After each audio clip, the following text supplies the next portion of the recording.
I'm Corbett Wall with DV Auction, here with your feeder flash for Monday, April the 30th. One more week, we're going into a new week. Last week we saw once again, for about the third or fourth time in a row, we see gains on your fat cattle. Even your board is starting to realize that it can't just keep being a big downer on these June cattle because of this wall, so-called wall of market-ready fat cattle is supposed to be coming down the pike. We still haven't seen them yet. Your packers are aggressive. It's time of year they're wanting to ramp up kills, and the cattle may be out there, but we're coming right up in the face of them, and we're still gaining ground. You look at the board the way it ended up last week. June live cattle closed on Friday at 107 even, up $3.28. Finally starting to gain a little bit and narrow that gap. We saw that record gap late last week of over $18 between your first two traded months of live cattle, with your April at a big premium to what your June is. But April closed on Friday at 124.45. That was up $5.10 for the week. And if you think just 3 weeks ago your April was clinging to $1.12, and then seeing this real late charge there in the contract as we just still haven't gotten into all these cattle they've been talking about, and your packers are hungry for cattle. Your August live cattle ended the week at 105.97, up $2.17 for the week. May feeder cattle ended the week at 142.02, up $2.70 for the week. April went off the board at 139.99, up $2.69 for the week, and August is sitting up there at 148.25. Although we see a lot of cattle the last week or so weighing 800 pounds, bringing that kind of money, but 148.25, up $3.75 for the week. Your fat cattle trade just kind of lulled around all week long. I had only sold less than 20,000 head through Thursday, and then Friday your packers come out very aggressive, more so than we might have thought. We didn't know how many cattle that they had bought in the last 2 or 3, 4 weeks here for short-term delivery. We didn't know how many of those cattle they might be taking. But they came out very aggressive on Friday afternoon early, with the Southern Plains selling at 124, which was $2 to $3 higher. Northern Plains 125 to 126, which was $2 higher.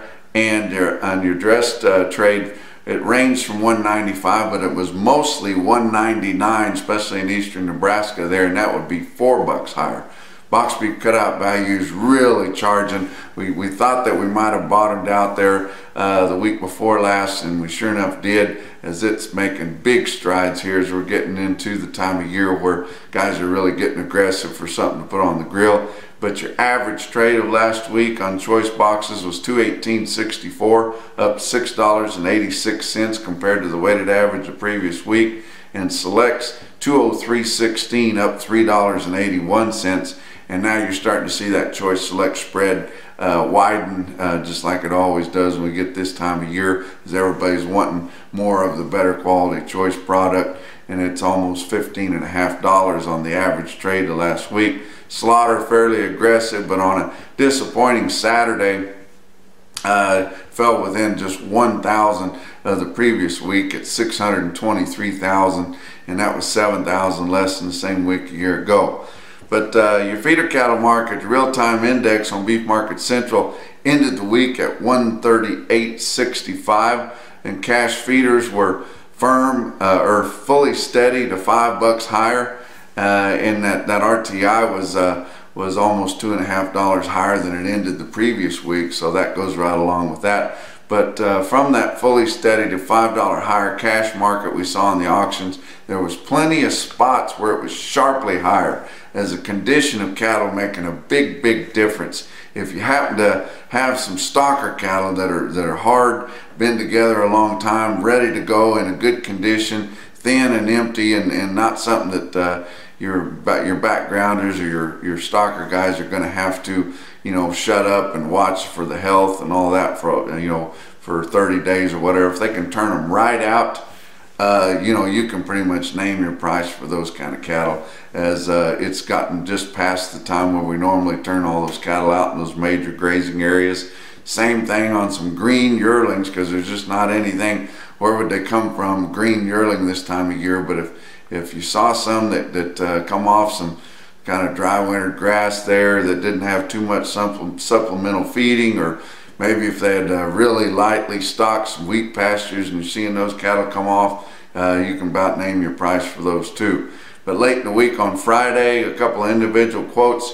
Shasta Livestock Auction Yard, way out in Cottonwood, California, the Peak Family Sale Barn there, had a pretty good sale on Friday. This is way out west there. 87 head of 533-pound steers bring $1.90. And at Fort Scott, Kansas, a really good test of the market and a pretty impressive market there. 60 head of 861-pound steers bring $137.75. That's your feeder flash for Monday.